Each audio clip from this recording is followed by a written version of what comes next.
The following is a presentation of the Matt Talk Podcast Network.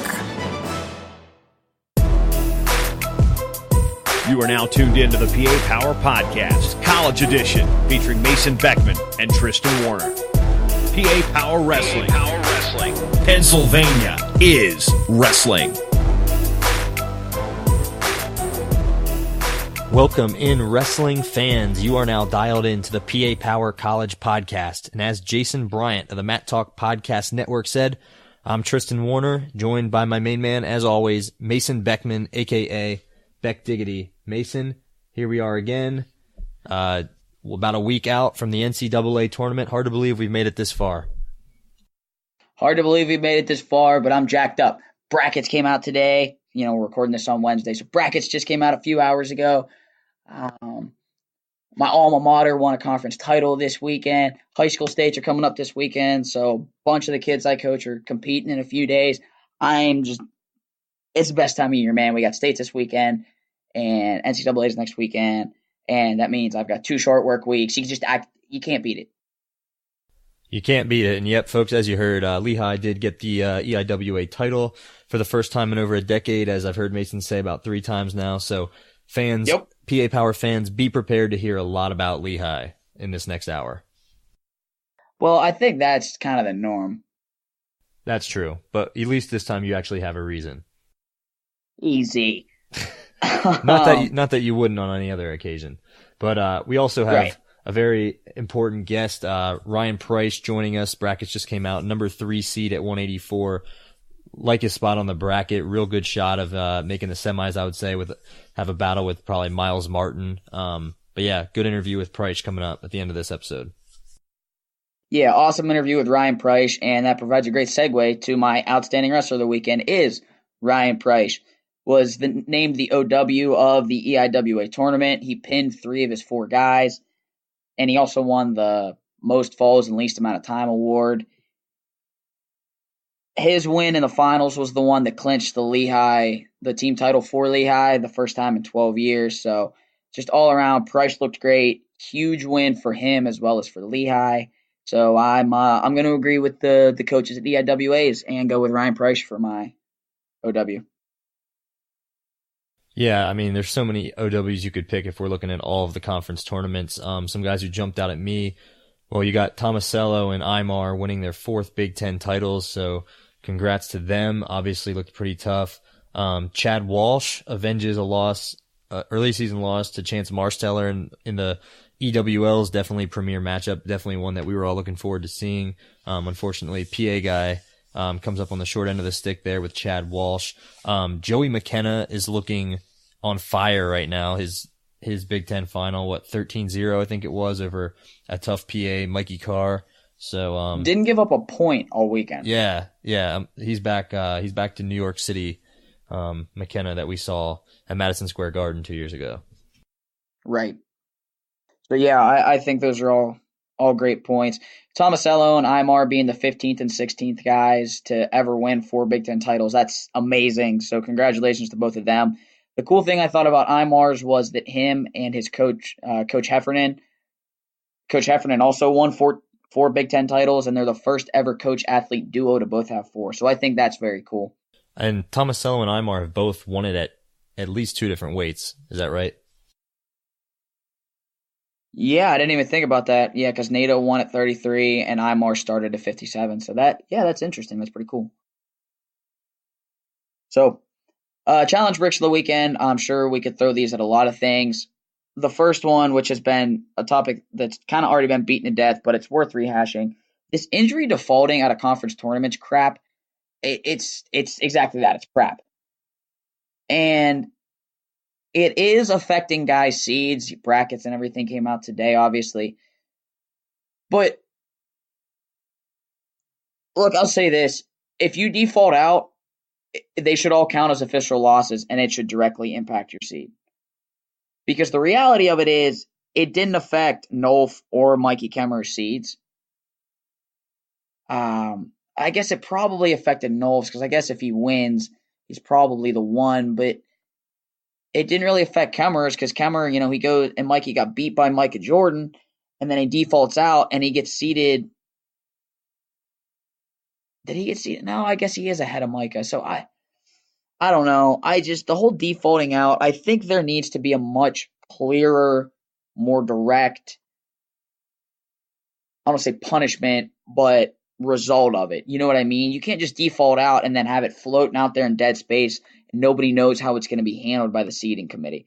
There should be official losses. And look, I mean, hey, you can still do it. You just have to accept the fact that, okay, I don't really care if it affects my seed.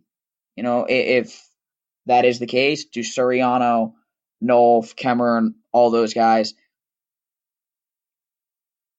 do they all still do it? Maybe. And if they do, that's their prerogative.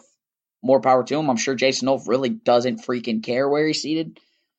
But I do think that there needs to be a more clean cut explanation as to how these are handled. Yeah, and it's like you said, you really just some guys maybe have to do it. Some guys really do get banged up. I just saw my former teammate from Old Dominion, Kevin Beasley, made the transfer to Michigan, qualified, had a really good Big Ten tournament, and saw he just had to actually withdraw from the NCAA tournament. So that's really a shame. Glad that he at least I know that got the All-American title last spring as a junior, so fortunate for that. But my point being just that, some guys really do get banged up in the conference tournament, and if you've already qualified a spot, why go risk it any further when you already have a spot? So I get some cases the injury defaulting, but like you said, you kind of have to just kind of take with it that you may have your seat affected. Right, and look, obviously not trying to punish guys that are actually hurt, but it's being abused, and that's just the reality of it. The system, there's been a loophole that's been discovered, and it's being abused, and there needs to be something done about it. So that's my challenge, Brick. What do you got? I mean, we'll get to the at-large selections here. There's always challenge bricks with that, and I've been saying it for 2 or 3 weeks now.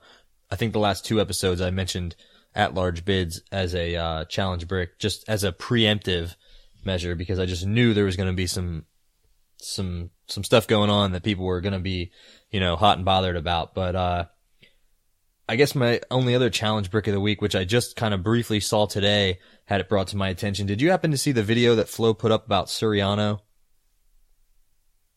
Yes. What was the point of that? Well, there's going to be a longer thing to it. There's a whole, they're doing like a video. A teaser?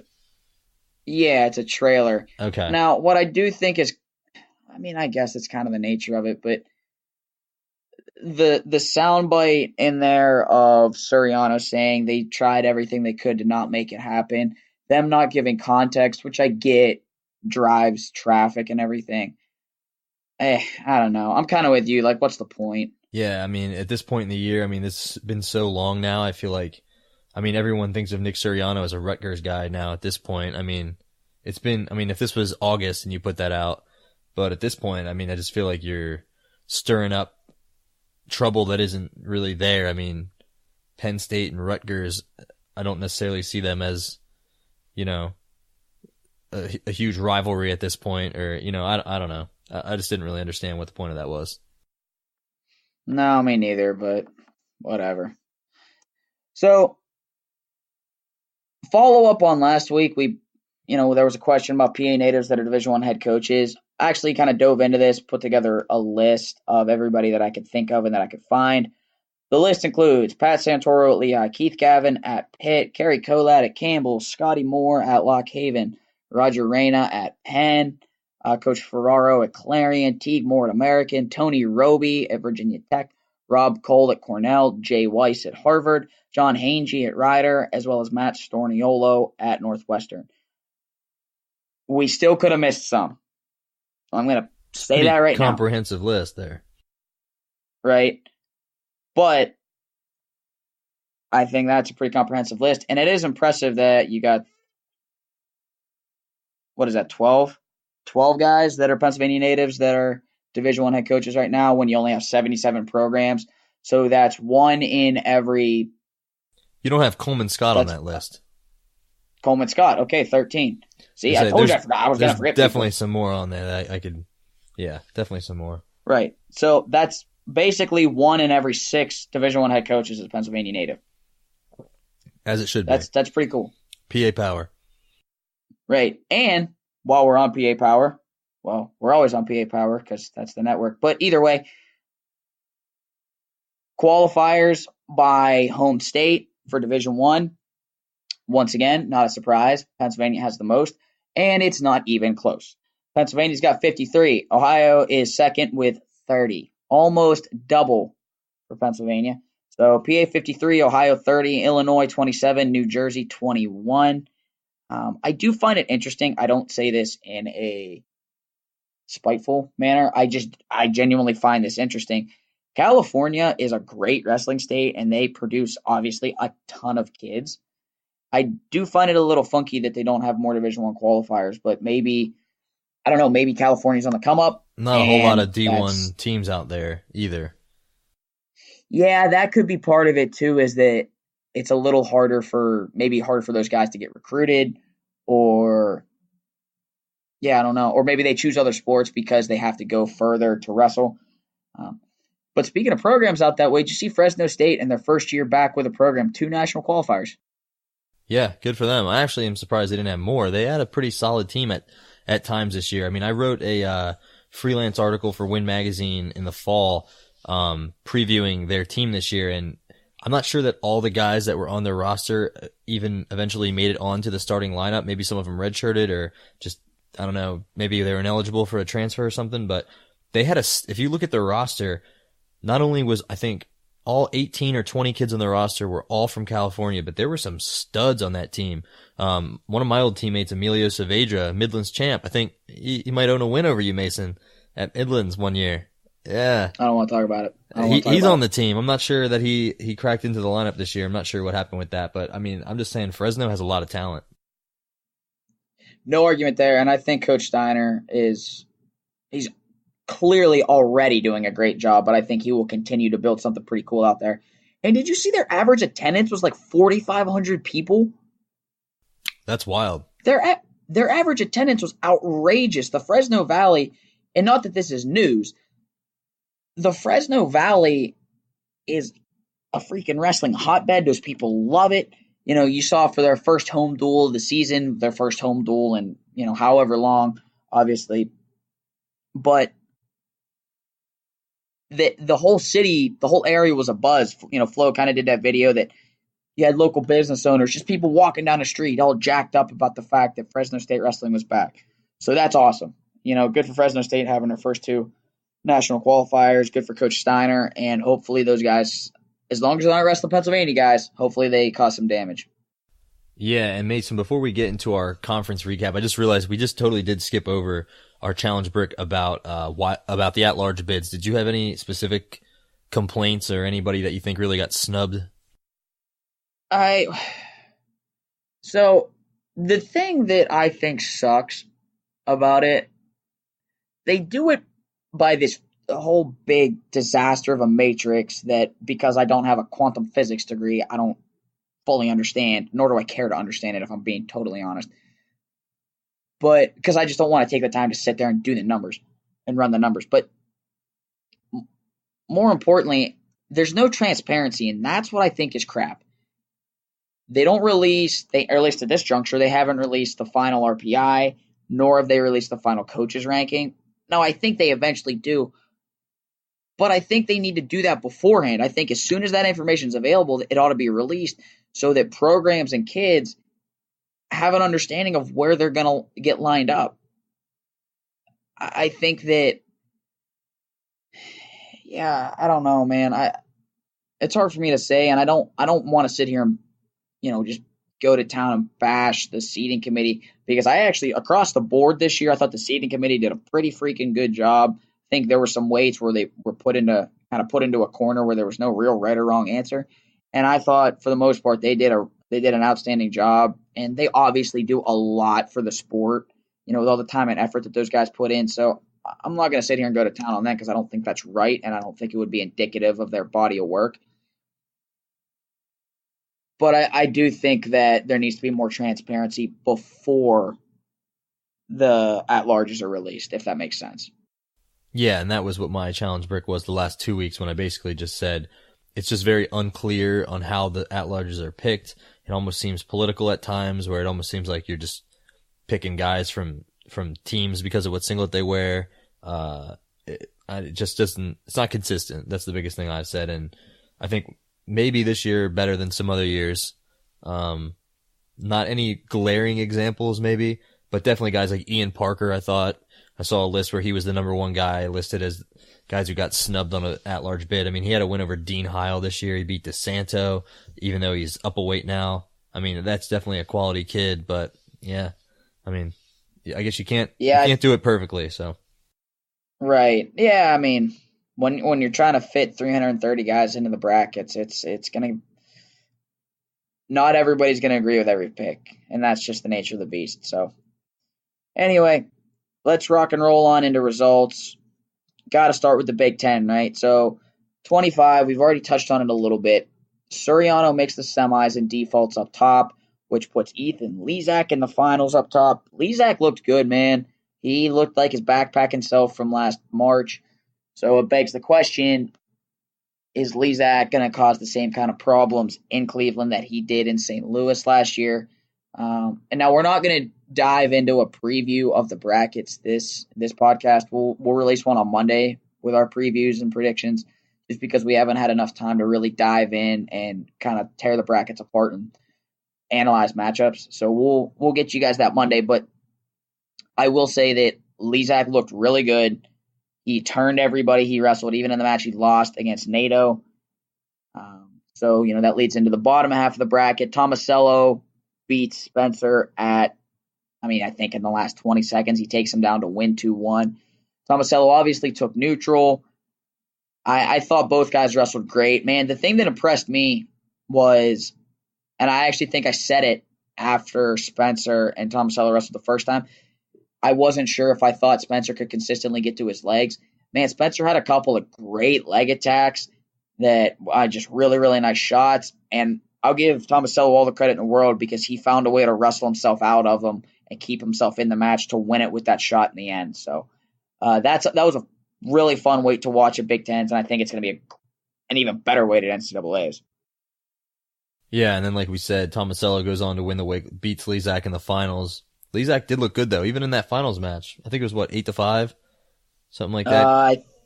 I want to say like 10-7. I think he gave him a good match though. Yeah, he gave him a great match. Tomasello goes out, gets the first takedown, then Lezak gets to a leg and finishes it, and then gets him for a 2 count. So he's up 5-2 going to the second, and Tomasello takes bottom, and he eventually, maybe Lezak took top. Yeah, Lezak took top. That's what it was. So Lezak takes top, and Tomasello finds a way to eventually get out, but Lezak's got riding time and everything.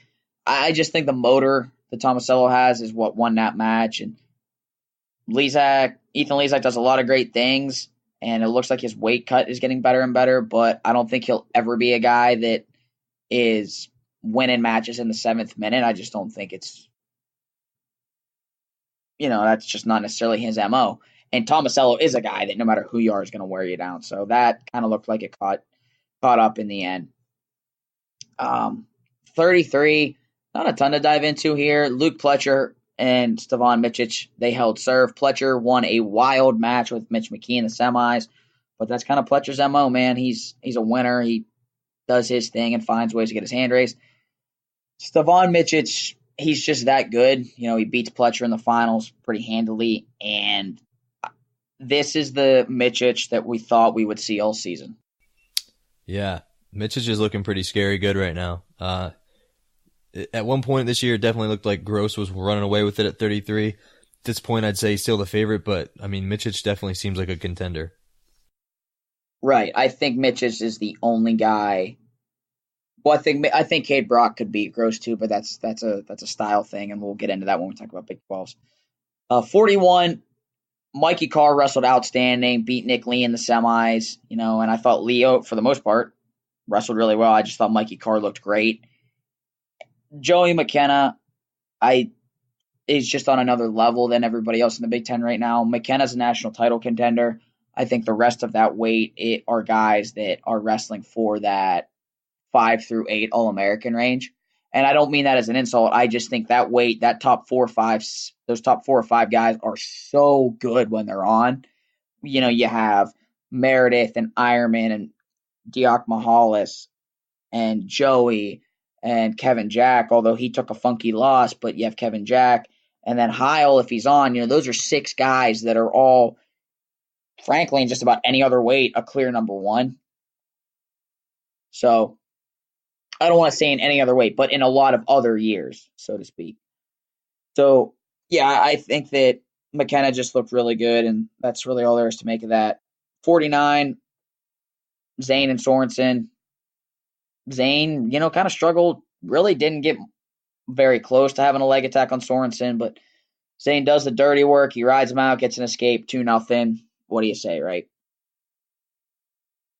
Yeah, I mean, those guys have wrestled so many times at this point. It's like, I mean, sad to say, but it's not even a match you don't even get that excited for anymore. Because, I mean, you know, it's even last year they wrestled in there was one match where I heard Zane was sick, but it was like a 9-8 tiebreaker. But this year the matches have all been 4-1, 5-1, and then 2-0. I mean, each one seems to get a little bit more sluggish. Yeah, and I think if Sorensen's going to win one, I'll agree that that's how he's going to have to win the thing. Yeah, definitely a strategy thing. Yeah, and again, I don't blame them in the least for it. But, you know. So 57 was just weird, man. Nolf and Kemmer, well, Nolf makes the semis and defaults out, and Nolf, he didn't look like himself. He's still putting up points, but you could just, you know, the match against kid from Minnesota, Short, goes out of the first period without a takedown. And when was the last time you saw that happen with Jason Nolf? He just didn't, I don't know, he just didn't look like what we're used to. Yeah, I mean, the guy's dealing with a knee injury, obviously, so. Well, right. I'm just saying, I think that answered a lot of questions about that, you know. What percentage he's not going to be. Yeah. Yeah, you know, he's not going to be able to just not miss not miss a beat at all. Then Mikey on the other side makes the semis, and in a weird kind of situation, winning 1-0, gets run over and decked by Micah Jordan, and then defaults out. So the picture of Kemmer and Nolf standing together on the 6th place podium was kind of hilarious. But, you know, Pantaleo beats Jordan in the finals. So 57, just an overall weird weight. Yeah, what's this picture you're talking about? I didn't see this. Yeah, if you go look at the Flow Twitter and go dig back, there's a picture of Kemmer and Nolf standing on the 6th place finisher step on the podium at Big Tens because they both defaulted out. So they're both 6 technically. And it's just kind of hilarious. It's just a funny picture. Both of their facial expressions, everything about it. Definitely have to go dig that one up. So 65, Imar, when the smoke clears, is the guy that wins the whole thing. This weight was awesome. It was easily the best conference weight to watch all weekend. Chenzo looked pretty good. Wins a tight semifinal against Logan Massa, who Logan Massa came to freaking wrestle. He's back, all the way back. That kid can cause very serious damage, could even win the whole thing in Cleveland. Marinelli comes in without a loss, ends up 6, so he has 3 losses, 2 to Massa, 1 to Richie Lewis. Richie Lewis looked awesome. His semi with Imar was a kind of a funky match where Lewis actually had 2 takedowns to Imar's 1, but Imar's takedown was a 6-pointer. And then Evan Wick just continues to wrestle quietly very well and ends up 4th. So 65 was a fun one. Yeah, and so many other guys at that weight that are tough too. Tashan Campbell, Isaiah White, Wanzek, I think they all made it into. That's just a stacked weight in the Big Ten. Yeah. In the Big Ten and nationwide, but pretty much everybody's in the Big Ten. So 74, Marky Mark wins. All beats Amin in the finals. Amin and Bo Jordan in the semis. So, again, kind of a funky situation. When's the last time you've seen Bo Jordan get pinned? I think that's the only time ever in college. I would agree. I didn't see it. How did he pin him? Bo sat out, and Amin looked like he was kind of was kind of waiting on it, timing it. And as soon as Bo sat out, it was kind of a chin drop thing. Like a suck back? Yeah, kind of. Like, remember how Joey Dance used to, like, suck back chin drop guys? Oh, yeah. Yep.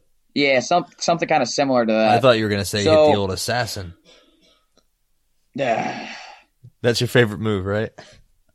I don't want to talk about it. Anyway, by the way, total side note, Mark Hall, who some people, myself, I just did it, call him Marky Mark just for kicks. He really needs to have a fan club called the Funky Bunch. That needs to be a thing. I don't know who we need to call to make that happen, but I really hope a group of Penn State fans makes that happen. That would be outstanding. NLWC. Could happen. And then maybe his walkout song could be Good Vibrations. The whole thing would be outstanding. Anyway, before we go down that rabbit hole, 84, Bo and Miles. Bo beats Miles again. That's about it. 97, Colin Moore looked good across the board. I mean, he had some tight matches getting to the finals, but he looked really good against Shakur Rashid. Rashid looked pretty good. He wasn't scoring bonus quite the way I thought he would, but either way, you make the Big Ten finals, and he gave Colin Moore a run for his money. So I thought both of them looked pretty good. The way the bracket works out, that could very, very easily be a semifinal on top with Moore as the 1 and Shaq as the 5. So definitely a possibility that we see that one again. And then heavyweight, Snyder-Kuhn was everything that it was billed to be. Snyder scores a takedown, just snuck his toes inbounds to take him down in the second sudden victory. Phenomenal match. Very, very high likelihood that we see the rubber match in the finals in Cleveland. Very high likelihood that if that is the case, that's the last match of the NCAA wrestling season, which it would deserve to be.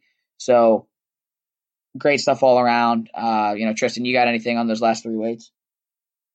No, I thought the Snyder-Kuhn match was really good. The takedown at the end was, I'm not going to say it was a bad call, but I'm going to say it was close to being out of bounds. It was questionable, at least.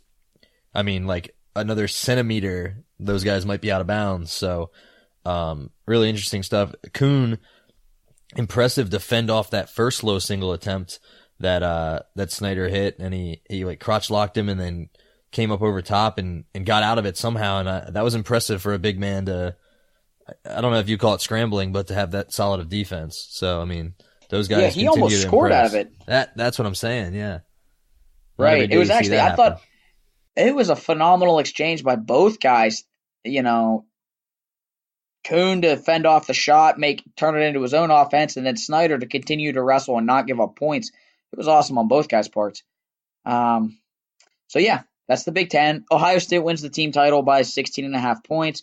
Going to be interesting to see how NCAAs plays out. Obviously, Penn State's going to try to ride those horses, the 5 champs plus Shakur Rashid. They're going to try to ride those guys to a title. Jason Knowles' health is a big part of it. Where Chenzo finishes in that 65 meat grinder is a big part of it. And where Shakur Rashid, how deep of a run he can put together is a big part of it. So from the Big Ten to the conference that I way back in the day, once upon a time, wrestled in, EIWAs. Tristan, we've already said it. Lehigh wins the first team title since 2006. They crowned 5 champs. Darian Cruz, Scotty Parker at 33. Scotty wins the probably the toughest weight of the EIWA with him, DeSanto, and Terrell. Scotty pounded Terrell in the semis, and then DeSanto never got to him. Chaz Tucker from Cornell, great game plan, beats DeSanto in the semis. Interesting exchange between DeSanto and his corner at the end of that match, so go watch that one on Flow. You can't hear what was said, and I talked to people that were there. Nobody heard it, so nobody really knows what that exchange was about, but I think I think Scotty's performance at EIWAs was kind of a reminder as to, the fact that he is a guy that won the conference last year, and he is a guy that, while he's not as flashy as Terrell or as DeSanto, he doesn't have the shock value that those two guys do, that Scotty Parker is, he's still extremely good, and he's an All-American for a reason. So that was kind of my takeaway from 33. Let me just interject with a question real quick. Lehigh hasn't won an EIWA since 2006. Who's been winning all these titles? Has it been Cornell all 12 years? Cornell won 11 in a row. My goodness. That's they surprising. they put together an incredible run, man. And so that's why you hate Cornell so much. Makes sense. Yeah, it just got really old. And I mean, because Lehigh's had some solid teams in the last 11 years. That's a crazy stat to me. Yeah, I know twice in my time. I think it was my true freshman year, my 5th year. Both times we lost by one time we lost by a half a point. The other time we lost by a point. So we've lost by some razor thin margins. We've had some years that we were just kind of snake bitten. I remember the one year Shane Welsh, who was a top 10, 12 guy, blows his shoulder out in the first match of the tournament. That was the same year that Robert Hamlin had a hip pointer and had to default out because he couldn't walk halfway through a set. Yeah, he couldn't walk halfway through a semi. And I'm not trying to make excuses. This was part of the reason it was frustrating is we felt like we were always kind of snake bitten. And Cornell, man, they always found a way. They showed out every year. They always had guys they'd always have a guy that was like the 6th seed that would wrestle through to the finals. You know what I mean? So huge monkey off the programs back there. Anyway, 41, Yanni is just that good. He pretty much pounded everybody. Tyler Smith won a pretty good match with Luke Karam again in the semis. Karam ends up 3rd. 49, kind of a funky weight, but Matt Klozik wins. Court Schuyler gets through, ends up 4th. 57, Marcus Scheidel, he wins the conference at what feels like age 40. But That's the best thing you've ever written on an outline here. At age 40. Dude, it's what it feels like. Feels like that kid's been around for freaking Scheidel ever. was in my NCAA bracket when I was a redshirt junior, and that was in 2014. That was 4 years ago. So, yeah, he must have been a true freshman then, but yeah, it seems like forever. And he's an Ivy kid, so I don't think they can redshirt. So, yeah, he really has been around forever. Well, they can do the Ivy shirt thing where they exactly. take a year off of school. Yeah. But either way, 65, May Bethay gets through, lost on a highly questionable call in the semis.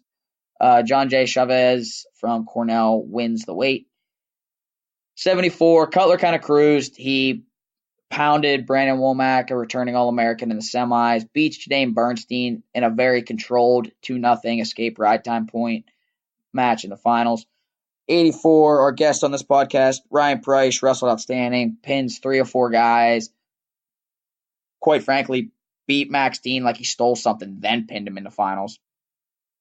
97, Ben Darmstadt wins, looked great in the finals. His semi-match with Chris Weiler, the Lehigh kid, all over the board. 6-3, Weiler's winning on top with like a minute left in the third, and Darmstadt reverses him, gets a stall point, and turns him for 4. So I was none too thrilled, but Weiler gets through regardless. Matty Ace was the runner-up, so Frank Matty Ace from Penn also gets through. I didn't realize Weiler gave Darmstadt that close of a match. Yeah, Weiler out-wrestled him for 6 of 7 minutes. Is Darmstadt that good on top? Sounds like that's where he makes a lot of his points. Do you remember Jace Bennett, the 97 that Cornell had a few years ago? Yeah, he was in my bracket a couple years at NHSCAs, yep. Okay, yeah, he's kind of like in a Jace Bennett mold, just better. Yeah. Like he's real scrambly, wrestles on top, really tough for a 97. And Darmstadt, he's got to be the tallest 97 in America. He's super tall and lanky, so he's the kid that assassins everybody. That's your favorite move. Then heavyweight Jordan Wood wrestled great. Pair of really big wins over a conference champ in the semis and Garrett Ryan, and then over Mike Hughes out of Hofstra, who's just an enormous human being in the finals. So good on Jordan Wood. Tristan, you take the MAC. It's your conference. It's pretty much Missouri's conference, I would say. ODU does get a champ in true freshman Mikhail McGee at 125. Good tournament for him. Woo. The Monarchs got, I think, 4 through with the help of a wild card for Larry Early at 57. So go ODU. Oh, and Madrigal actually at 41 got a wild card too. Pretty pretty much Missouri takes most of the weight classes. They took 33 through 74, with Ernesti, Ironman, Leith, LaValle, and Flynn, and Daniel Lewis. 84 was won by a very random Eastern Michigan kid, Kane McCallum. Willie Miklas looked really good at 97, actually. Tecton pinned everybody. And then the 4 seed at heavyweight, Matt Stencil, from Central Michigan, wins the bracket. I think he got a pin in the finals, so I think might be a freshman too. So, yeah, Stencil looked good. Yeah, he did. That's what I was gonna say. Coming from the 4 slot too, and Jake Gunning, a PA boy for Buffalo, finished 4th. Yeah, and he gets himself Gunning got a wild card, so he gets himself through. The Big 12. This was a fun conference, man.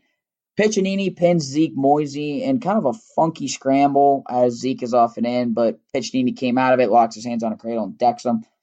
Zeke did have a good win over Lamont in the semis. 33, Cade Brock gets revenge on Montori Bridges in the semis. Then Brock and Seth Gross in the finals was bonkers. Match was all over the place. Kind of sucks that you can't rewatch it because it was on Fox Sports Southwest or some nonsensical thing. But if you had a chance to watch it, it was one of the funnest matches I've seen all year. Cade, for some reason, I think it's because he's such a good athlete, gives Gross style problems. He always gives them fits. 41, Bryce Meredith, Dean Heil, once again. Boy, Dean looks good, man. He looks like himself. I do think the neutral danger rule, the danger zone thing, not the Kenny Loggins song, the rule. Wayne Danger. Yeah, man. It's our song. Wayne Danger. Got to take it to another level. So I do think the danger zone rule has affected Heil's ability to scramble because he used to, when in real serious trouble, kind of lock up and just hang tight for a stalemate. He can't do that anymore. So he's forced to try to go generate more offense, which he's got a great shot, but it also opens up to more scrambles. And Bryce Meredith, when you really talk about a guy that scrambles and directly, immediately improves his position and uses scrambling immediately to score, I think Bryce Meredith is the best guy in America at it. So that was a super fun match in the finals. 6-5 Bryce wins. He's the first ever Big 12 champ from Wyoming. 49, Boo Llewellyn looked good. Pounded returning All-American Max Thompson in the finals. 57, Archie Colgan is the second ever Big 12 champion from Wyoming. So good on Mark Branch from Wyoming. He upsets Clay Ream to win. Chandler Rogers does Chandler Rogers things at 65. Builds a big lead. Hangs on late to win. 74 and 84, Taylor Lujan, Drew Foster, both UNI guys. They both cruised. 97, Roeder wins out of the 2 seed. Preston Weigel from Oklahoma State, who's the 1. He ends up 3rd. 85, Derek White, the cowboy bulk job, as the Wrestling Nomad calls him. He wins over Neville's. I want to say AJ Neville's. But Neville's was Fresno State's first ever national qualifier. And Cade Olivas got through. I think it's Cade Olivas. I know it's one of the Olivas brothers. But Olivas gets through on a wild card. So shout out to Christian Fresno. Olivas with a K. Christian. Okay, Cade's the one that's in high school then. Yeah, yep. Okay. All right, so my bad, Christian. Well played there, Tristan, on correcting me. Having that bullet in the chamber ready to go. That's what I'm here for. ACCs. 25. A lot more, I was going to say, a lot more PA representation here for the PA fans. Big 12 was kind of ghost town for Pennsylvania. Yeah. Sean Foss over Louis Hayes in the finals at 25. Foss will be your 5 seed in Cleveland. 133. 33 was kind of all over the place. You had 4 really, really good guys here with Gustafson over Mueller in the finals, then Fories over Tariq Wilson for 3rd. So Dom Fories is going to the show. He's your 11 seed. I think he's got Keener in the first round, too. It's an all-PA match. Oh, yeah. So Gustafson looked great. Jack Mueller and Gustafson is really good. Mueller's taken some kind of funky losses. But 41, this was hands down the bizarre result of conference weekend. Kevin Jack teched Brent Moore 2 weeks ago, and Moore beats him in overtime in the conference finals. If you can explain that one to me, feel free. I was mind blown by that. Completely mind blown, dude. I don't even remember Brent Moore having that good of a year this year. He hasn't. I mean, it hasn't been bad, but it hasn't been even remotely close to somebody you thought would be able to compete against Kevin Jack. Yeah. But hey, either way, well done to Brent Moore and Virginia Tech, who upset NC State for the team title. 49, Heilman over Blees. 57, Hayden Hidley wins. There's a PA boy. He will be your number 1 seed at 157. As a freshman. Only undefeated. As a freshman, still undefeated. So Hidley wins. A couple close matches against Fine Silver and Kennedy Monday, but gets it done regardless. Fine Silver second and Kennedy Monday third. 65, David McFadden over another Fine Silver. I didn't even try to put their last names in here, or their first names in here, because I'm not going to keep it straight.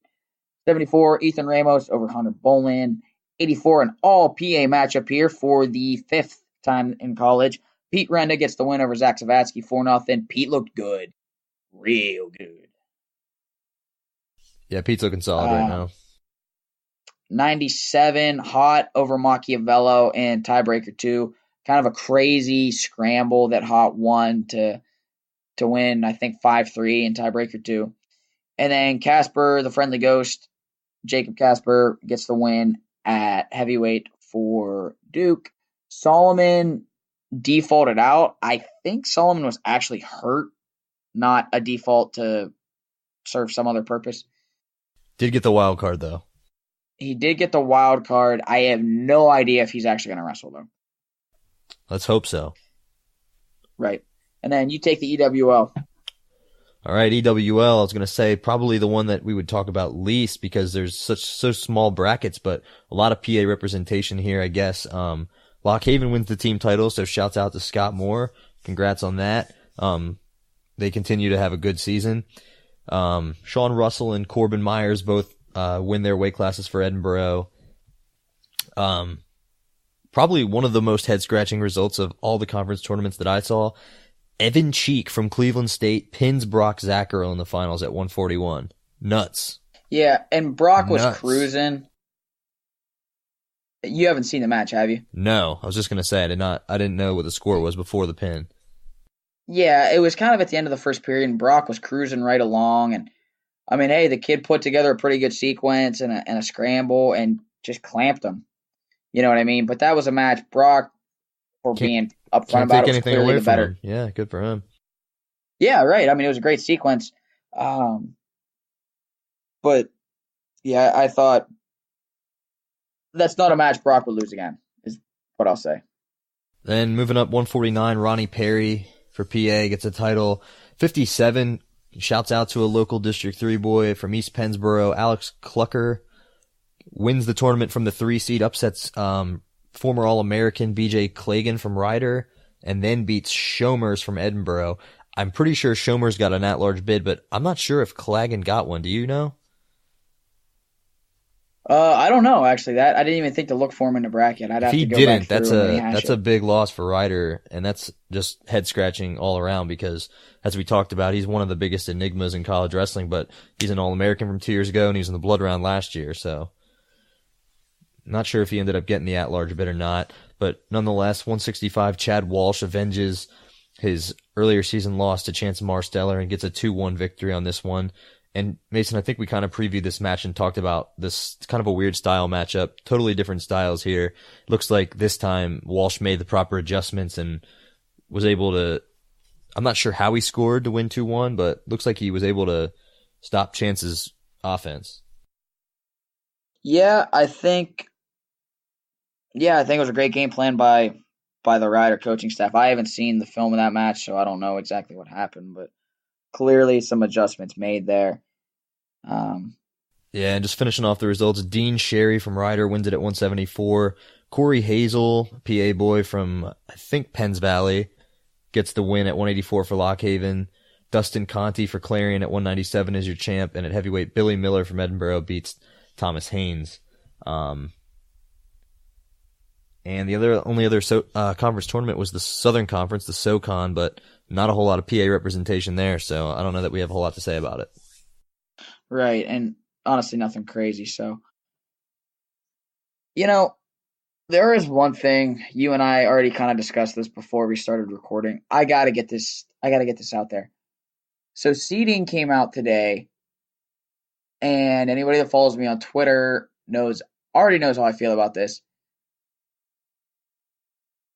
If you have a defending national champion who is undefeated, wins his conference, and is at the same weight he won the year before, he should be the number 1 seed. And for all you fans out there wondering who Mason's talking about, yep, you guessed it. It's a Lehigh guy. It's Darian Cruz. What are you talking about? I'm talking about Hall.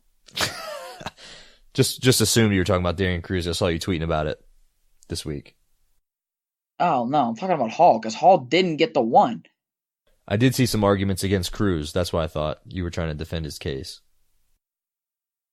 No, well, I think where it came into play for Darren, I think what was the nail in the coffin there was Suriano didn't win the conference, and conference placement's part of it. So Suriano, while technically still undefeated because he withdrew, which is crap, which we've already touched on, but it's still the system right now, so take it for what it is. So you're saying Hall should be the 1 seed because they're taking into account the All-Star Classic, but you're not. I get what you're saying. Right, so coaches, the coaches ranking is part of it, and the coaches clearly take the All-Star match into account. Now, I do personally think, I absolutely 1,000% think the All-Star duel should count on your record. It should be a real thing for a bunch of reasons. One of which is the weigh-in counts on your descent plan. But the match doesn't count. Screw that. Either go all the way or give the kids make them make +5 and make it an actual exhibition. Don't do everything else officially and say, well, no, the result doesn't count. Dumb. But, again, that's the system that's in place right now. Honestly, in my mind, there should be some sort of stipulation in the seeding that if you are the defending champ at that weight from the prior year, you're undefeated, you win your conference, and say you have to have wrestled at least, 15 matches or 20 matches, so it can't be a guy that sits out all year. But if you meet all of that, you're the 1 seed. There's no matrix to it. You're the 1. You got to beat the man to be the man. And look, I get Zahid won that match at the All-Star Duel. I get it. Do I think that Zahid this year has been the better guy? I think you can probably say that. But part of that is the All-Star Duel. And part of that is also common opponents and results and whatnot, as far as, they've both beaten guys, but he just trashes everybody. But still, that doesn't change my opinion on this. Hall should be the 1. Take it up with the committee, brother. Yeah, and look, to everybody that's tweeted me about this and saying, well, it doesn't matter, they're going to meet in the finals anyway. That's not the point. It's not the point. Anyway. They're ignoring their own system. That's what annoys me. The All-Star Duel, we were told it every year. This doesn't affect anything. This is just an exhibition match. Okay, look, I can tell you from my personal experience, I wrestled in the thing 3 times. All 3 times, I did things and we had strategies in place based on the fact that it was a match that didn't affect the season, that didn't affect my record. So we were willing to go in and try things and put ourselves in positions that maybe we otherwise wouldn't have in a match that, say, counts on your record and goes into your RPI. It's just so contradictory, and I think it's idiotic. But I'm rant over. With that being said, at this point, let's throw it over to our interview with number 3 seed, EIWA champ, outstanding wrestler for Lehigh. Also, the only kid I've ever wrestled in my entire wrestling career where I got 3 stall calls in the same period from the same position, Ryan Preisch. Program now, Lehigh Junior, EIWA champ, your number 3 seed at 184 this year, Milton native, Ryan Preisch. Ryan, thanks for coming on, buddy. Yeah, no problem. What's up, guys? Not much, man. So, Obviously coming off your first EIWA title, the Lehigh program's first in over a decade, it was a huge weekend for you and for the program. Just talk about the EIWA tournament, both on an individual level and what it meant for you guys as a program. Well, just going in, just on an individual level, I didn't really care about getting bonus points or anything. I just wanted to just make my way through the bracket, wrestle well throughout, and whatever happens. But we knew to get the team title that we needed to get, all those bonus points. So that's kind of what drove me. And Darian was kind of like, hey, we need you to get bonus points like throughout, just kind of like high expectations on that. So individually, I was just ready to go and just do my best. And then the team title is 10 times more exciting that we finally got it done for a team. And I mean, you were here for a while. It's just like always looming that Cornell's better. So finally breaking through that is huge. Ryan, you only have one loss on this season. I know you missed a little bit of time with an injury. You wrestled a real close match with Bo Nickel. Where's your focus heading into NCAAs, and what would you say has been the main focus of your training now to peak for these 3 days in March? My training, it hasn't changed a lot since I've been back. I'm lifting a lot still, and just fine-tuning things, making sure I can get on top, getting takedowns. But, my focus for the tournament's really just that first match at this point, because if you don't get through that one, none of it really matters. Right. So, speaking of your first match, obviously brackets and draws and all that fun stuff came out today. What, if anything, do you kind of make of where you're at in the bracket and kind of the way that the path you might have to take to get yourself through to the, quarter, semis, finals? Yeah, I really like where I'm sitting right now. I think that all my guys are pretty tough, throughout. If you're looking through seeds, my first match is with the Clarion kid who's pretty tough. And then I would get Gravina, who's a tough 14 seed. And then, you win that, and then you're in with Zavatsky, who's tough. And then in the semis would be Martin, who's tough. So it's just, it's the NCAA tournament. But, looking at it, I really like how I'm sitting right now, but just got to take it one match at a time. You AA guys would know better than me. I forget where he's from, but have you ever wrestled Greg Bolzak before? I know he's a PA AA kid. I don't, and I have not wrestled him, I don't believe. It's a South Park kid, I think. Yeah, that sounds right. Because he was with Wenzel, wasn't he? Yeah, that sounds about right. Thought Mason would have my back on that one. Yeah. So, more importantly, I guess, than your seed and everything, and I know Coach Pat talks about it all the time, is, focusing on you and the things that you can control. Since you've been back from that ankle injury, I know you missed a bunch of time, and obviously when you've got a bad wheel, it's hard to do much. What's it been like for you just trying to get back into it, and how do you feel about how you're wrestling now that you are back and have kind of gotten back in the groove? Right now, I don't think I wrestled, particularly well at EIWAs. I think I got lucky with the cradle in the semis, and in the finals. In the finals, I felt good, and that really the first match of the tournament that I felt good. But coming back, I feel super fresh and strong, and yeah, Pat kind of says, you always talk about the moment. Well, be the moment. He's been saying that a lot this year. And so I'm just like trying to be the moment, controlling what I can in that aspect. Just every match, do what I can, just wrestle my best, and things will come through. How do you feel in general up at 184 this year, going up a weight class? Well, at the beginning of the year, I felt really small. I don't think I looked really small or was really small, but I just felt really small compared to. It's the second year in a row moving up in weight, and I kind of got down pretty low to cert for 74 when I decided that I was going to go up to 84.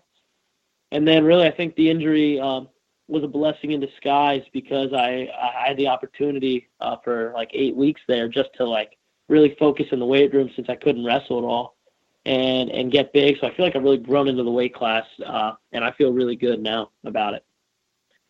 What kind of went into that decision for, obviously Cutler slid 2 weights after, EIWAs last year and whatnot, but what was the process like and the conversation like for you and with Jordan and the coaches and everything that you ended up at 84?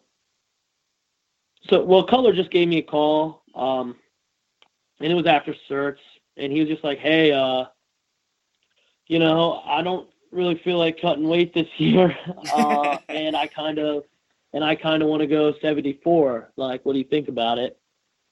And at the time, like I said, I already cut down. I was already, about 182, and I'm like, well, there's no point, in either him and us having to wrestle off, and either him having to go down to 65, and have to cut all that weight before the first match, or me cutting all the way down to 74 and then having to put the mass back on to get to 84.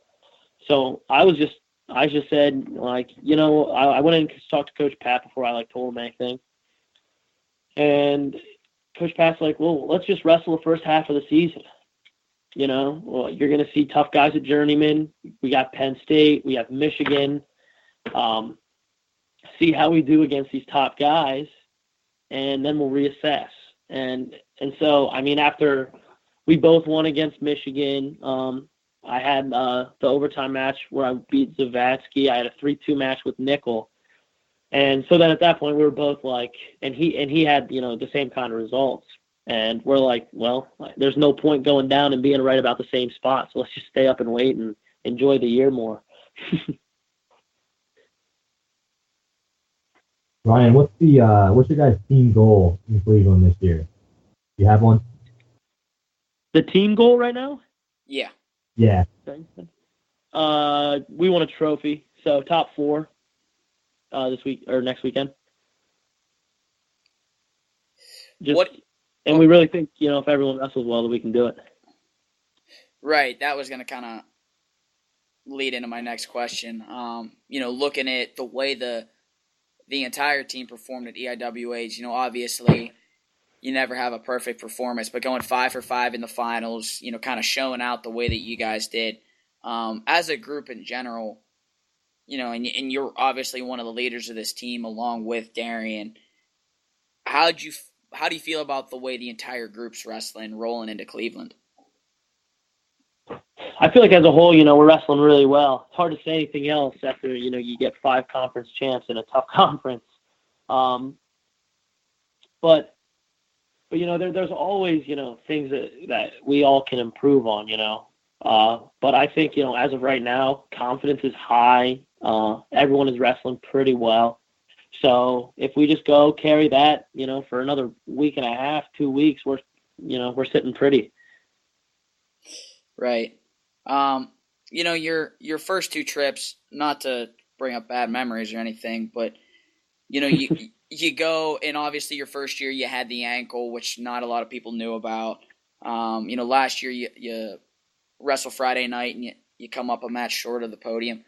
But in those first 2 trips, what did you kind of take away, and what have you learned from your first 2 times there that you kind of carry with you and that you've maybe helped impart to the younger guys, or just that you have in your head going in? Freshman year the ankle was broke, so that was tough to wrestle with. And then, so I thought that helped me for last year, just being comfortable in the atmosphere that is NCAAs. And then this year, I'm kind of looking at it as I'm sure there are people who are 4-time or who lose in the finals that'll argue with me, but I like to think that I have lost the worst match you can lose all year. So I have nothing really to lose going into this one, I can do really well, but it can't be worse than it's already been. So may as well keep my head up and just try to wrestle my best, because I've already been in, the pressure situations. Right. Yeah, and I'll echo that. That is the absolute worst match to lose.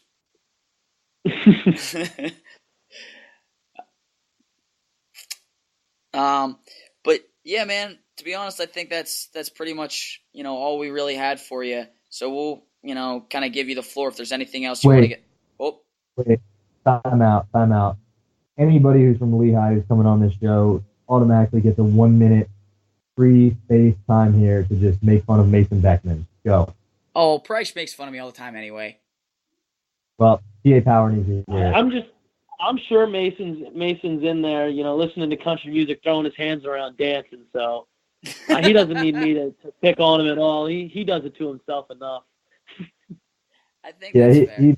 He riles up the Twitter followers, that's for sure. That kid gets in more Twitter fights than anyone I've ever seen. So. Oh, speaking of... If you tweet about wrestling, expect Mason to be in your mentions. That's all I know. Exactly.